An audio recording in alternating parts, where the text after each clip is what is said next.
Hello again. I am on page 199. I'm going to continue with the direct teaching on the second of the first language learner. Okay.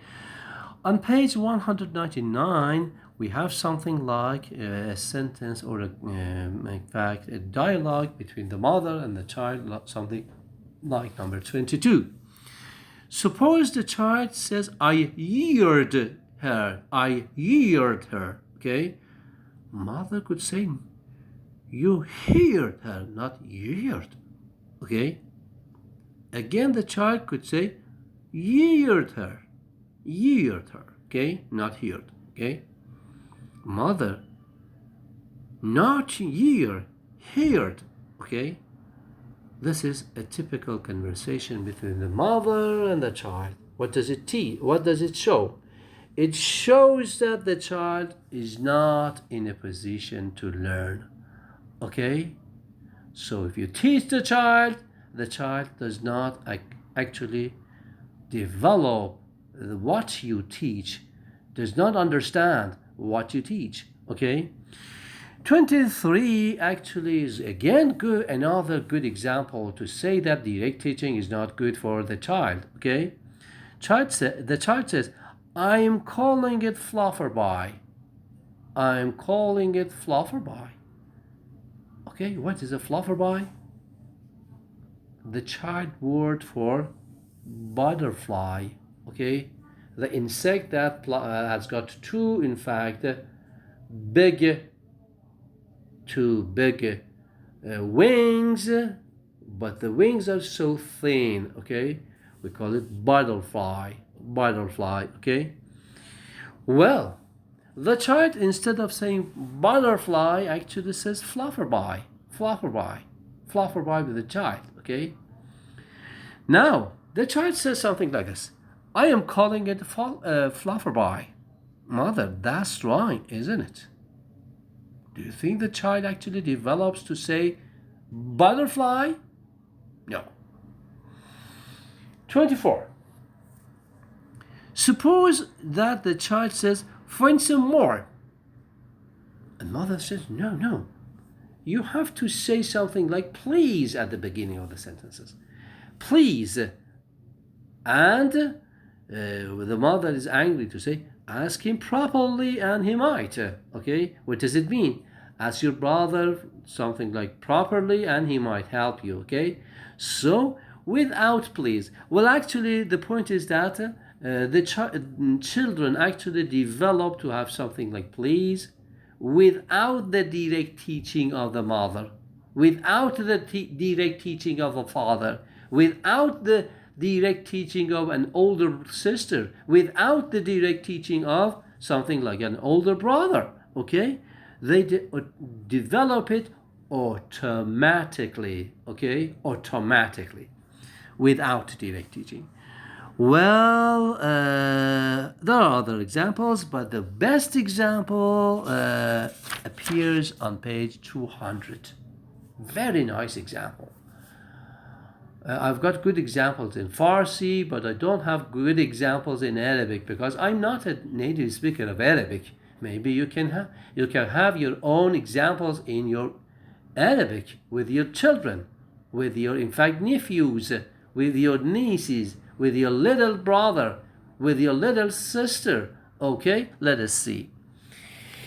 On page 200, example, in fact, 227 says something like this. The child says, nobody don't like me. Instead of saying, nobody doesn't like me. Okay? The child says, nobody don't like me. Nobody don't like me. And the mother says, no, say nobody likes me. Say nobody likes me. Child repeats the same kind of mistake. Nobody don't like me. Look at here, line 4 says 8 repetitions of this dialogue.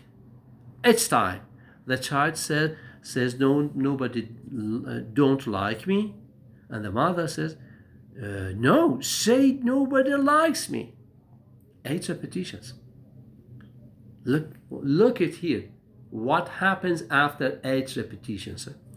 The mother says, no, listen carefully. Say nobody likes me. After 8 repetitions, this is the 9th repetition actually, the child comes to say, oh, nobody likes me. Again mistake. Again a mistake. Excuse me. No, oh, nobody don't likes me. Nobody don't likes me. Another mistake. Okay? So the child is not in the position to, in fact, develop in his or her first language through direct teaching.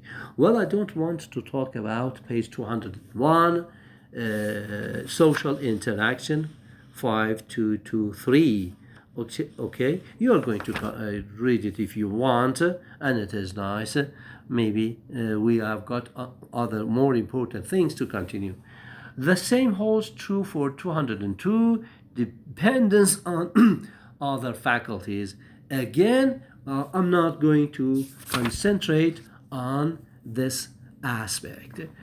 Well, if I go to page 204, I sum up the whole discussion of, in fact, how the child actually develops language. Having ruled out all these 4 possibilities, we worked on 2 possibilities of imitation and direct teaching, and we didn't work on 2 other, in fact, strategies adopted by the children. We come finally to the conclusion that there is something called innateness hypothesis. Okay, innateness hypothesis. Well, innateness hypothesis comes to say that language is something inside. Innate means inside, okay?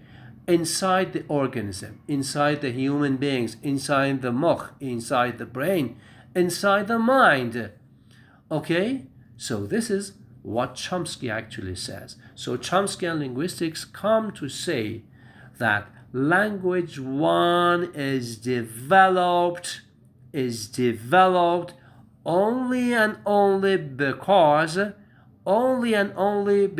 there is something inside.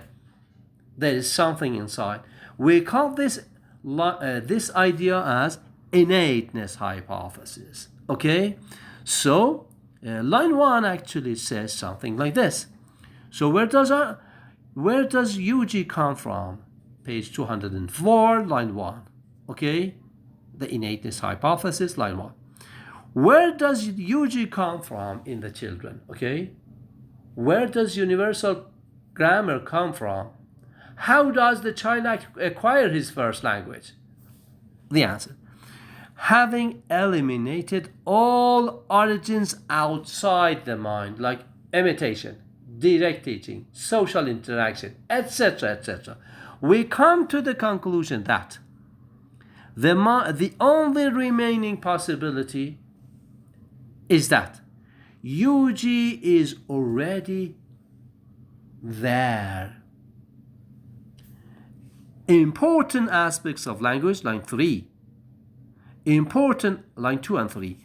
Important aspects of language are not acquired from experience, okay, not from outside, okay? They are already present.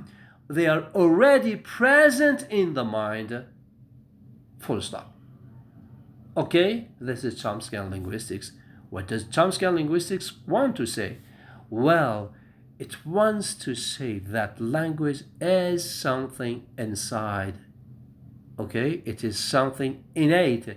It is something instinctive. Okay.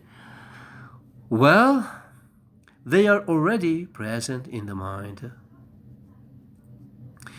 Okay, I don't want to continue the rest of this page. I mean page 204, because many of the things that appear on the page 204 is already, in fact, part of the previous discussions that we have. Okay, that's it. I'm done up to page 205, the role of universal grammar and learning. Thank you very much.